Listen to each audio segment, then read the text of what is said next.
Hello and welcome to the Inner Alchemist channel. If you've been watching any of my previous videos, you may find that I'm making a little bit of changes on the channel. So thanks so much for watching. What does it mean to be an inner alchemist or to sort of awaken your inner alchemist? It's helping you learn things where you can transform the way that you've been doing things and change them into what you would like to have instead. So are you using spirituality as a coping mechanism? So that's what's on my mind for today's topic. Let's think about this a little bit.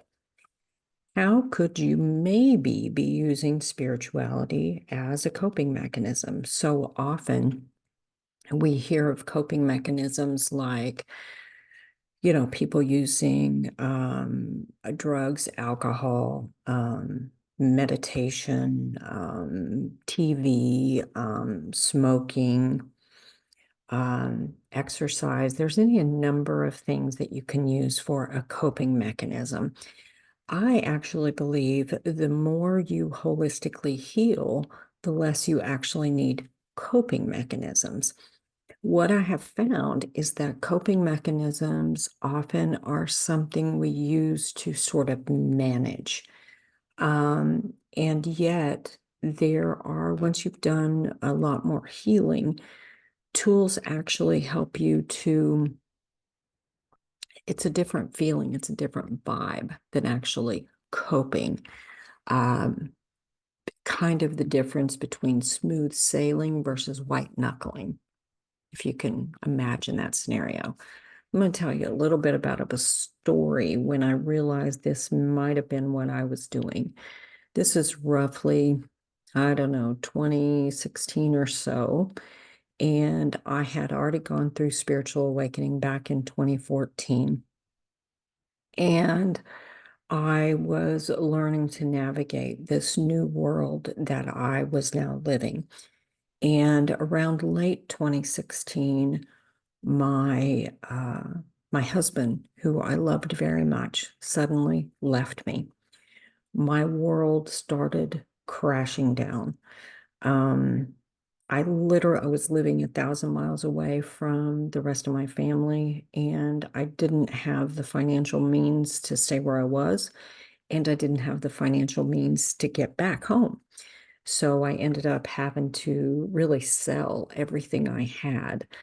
During that period of time, there was a lot that I went through in order to, it was sort of was a catalyst for some even deeper healing. But prior to that, after I get back, there was a time where my son said to me, "What happened to my mom?" I was like, "What do you mean?" He said, "My mom is a badass. My mom can handle anything that comes her way.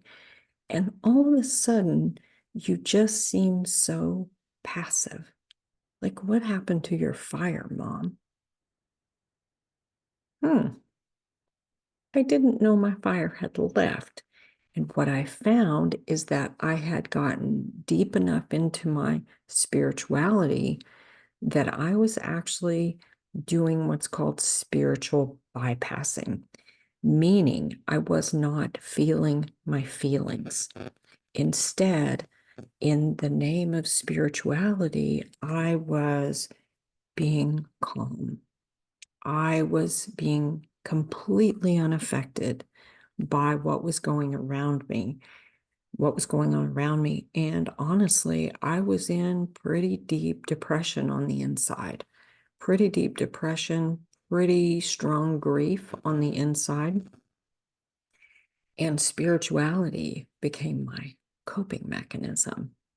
So that is where we started asking you, are you using spirituality as a coping mechanism?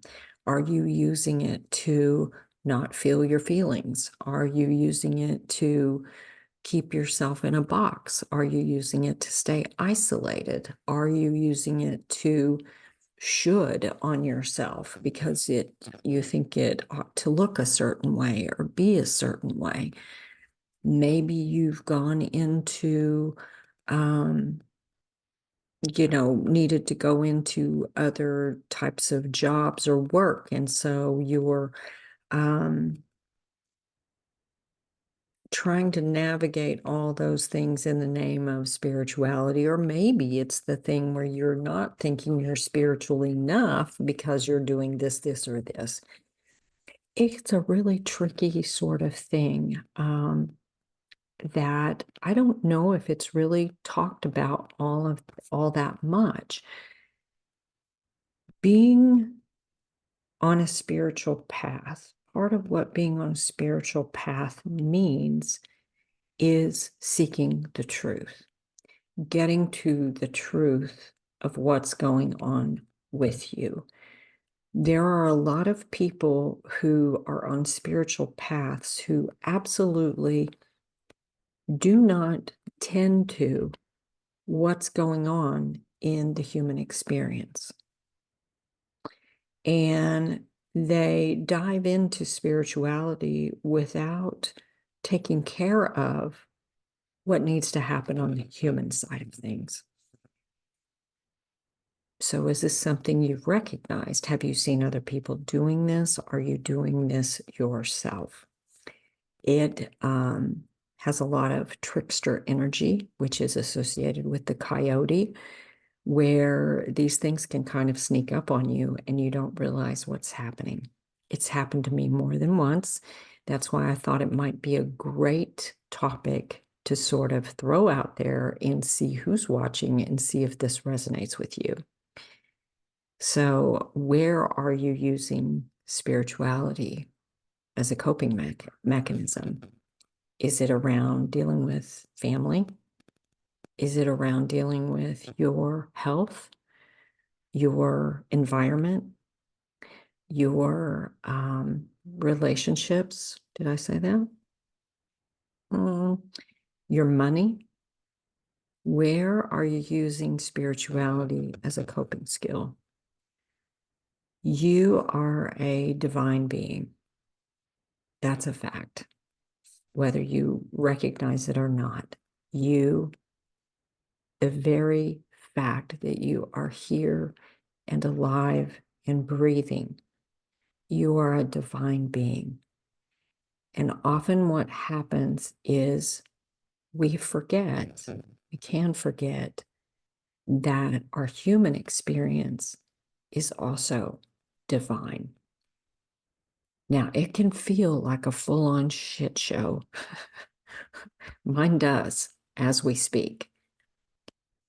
My spirituality is there to help bring me back to center, yet it's not there for me to completely ignore and bypass what's going on in my regular life. So, yeah, I think that's about what I had on this topic. I would like to know, is this something that resonates with you? Is it something you're aware of? Have you considered it? Have you seen it? A lot of times, if you're in the spiritual community, I think you may see it a lot more. If you're not, you may notice it where you see other people hiding behind religion, spirituality, these different things, and oftentimes using it as sort of a front for bad behavior. So let me know what you think about this. Thank you so much for watching.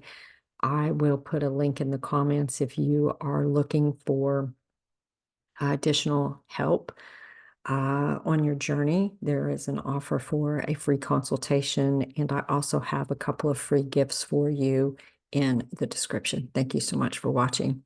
This is Tammy Coyne, your holistic alchemist, and I will see you next time.